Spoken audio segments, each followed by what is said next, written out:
L'expression grecque hyponomon ou ponomon, traduite généralement par « sous la loi », revêt une importance cruciale pour bien comprendre la relation entre la loi de Moïse et la grâce dans la nouvelle alliance établie par Jésus-Christ. Définition précise de l'expression hyponomon. L'expression hyponomon signifie littéralement « sous la loi ».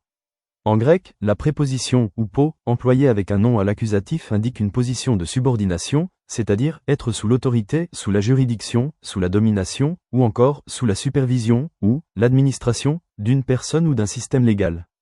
Ainsi, être sous la loi signifie être placé sous l'autorité directe, sous l'administration, sous la discipline, sous le pouvoir d'application de la loi mosaïque, mais aussi être soumis aux conséquences et sanctions prévues par cette loi lorsqu'elle est enfreinte.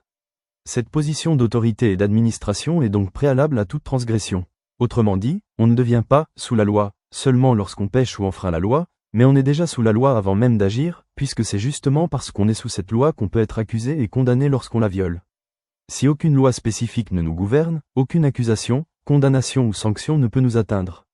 Paul précise justement ce point en disant « Car la loi produit la colère, et là où il n'y a point de loi, il n'y a point non plus de transgression. » Romains 4,15. Cela confirme que c'est précisément parce qu'on est d'abord sous l'autorité de la loi que la transgression est possible et entraîne une condamnation.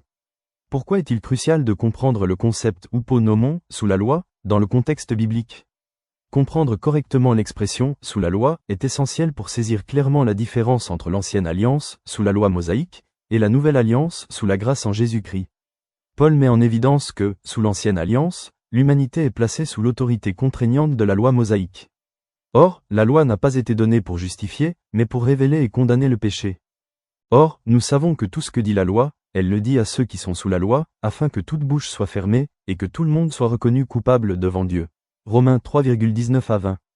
Ainsi, être sous la loi signifie être sous une administration divine exigeante, qui ne peut en aucun cas justifier l'homme, mais qui au contraire révèle ses fautes, sa culpabilité et entraîne inévitablement la condamnation et la mort spirituelle.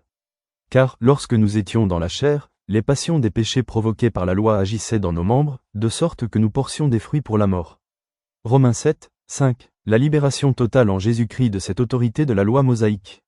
La bonne nouvelle de l'Évangile est précisément que Jésus-Christ, par son œuvre rédemptrice à la croix, nous libère totalement de cette position d'assujettissement à la loi mosaïque. Mais maintenant, nous avons été dégagés de la loi, étant morts à cette loi sous laquelle nous étions retenus, de sorte que nous servons dans un esprit nouveau, et non selon la lettre qui a vieilli.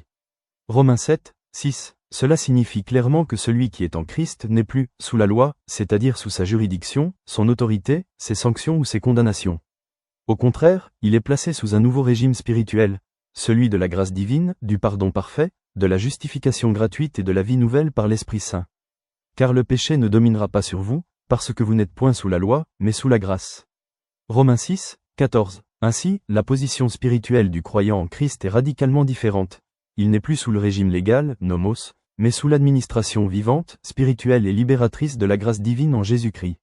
La conséquence pour le croyant, la totale incompatibilité entre la loi et la grâce, comprendre hyponomon, nous montre clairement l'impossibilité absolue de vivre simultanément sous la loi mosaïque et sous la grâce de Christ. En effet, il s'agit de deux administrations spirituelles radicalement opposées. L'administration de la loi mosaïque révèle le péché, condamne et entraîne la mort spirituelle. L'administration de la grâce en Christ pardonne, justifie, libère totalement de l'autorité du péché et donne la vie spirituelle nouvelle. Comme l'apôtre Paul l'affirme sans ambiguïté.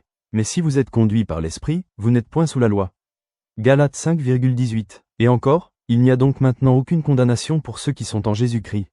En effet, la loi de l'Esprit de vie en Jésus-Christ m'a affranchi de la loi du péché et de la mort. Romains 8,1 à 2. Ainsi, la Bible présente clairement ces deux positions, sous la loi ou sous la grâce, comme radicalement opposées et incompatibles. Nous devons choisir clairement la position spirituelle de la grâce en Christ et rejeter tout retour à l'autorité de la loi mosaïque. C'est pour la liberté que Christ nous a affranchis. Demeurez donc fermes et ne vous laissez pas mettre de nouveau sous le joug de la servitude. Galates 5, 1. En résumé, hyponomon signifie être sous l'autorité, la juridiction et l'administration complète de la loi mosaïque. Comprendre ce concept est crucial car cela révèle clairement la différence profonde et radicale entre l'ancienne alliance qui place sous la servitude du péché et la nouvelle alliance en Christ qui libère et donne la vie spirituelle par la grâce. Il est donc totalement impossible bibliquement de se placer simultanément sous ces deux administrations spirituelles opposées. Le croyant véritable est entièrement libéré de l'autorité de la loi mosaïque et placé définitivement sous l'administration vivante et libératrice de la grâce divine en Jésus-Christ. À bientôt sur la chaîne YouTube et le canal Telegram, Vivre en connaissance, découvrez des enseignements riches et édifiants qui vous aideront à grandir en connaissance et en pleine capacité spirituelle, afin que vous soyez purs, irréprochables et remplis du fruit de justice pour la gloire de Dieu.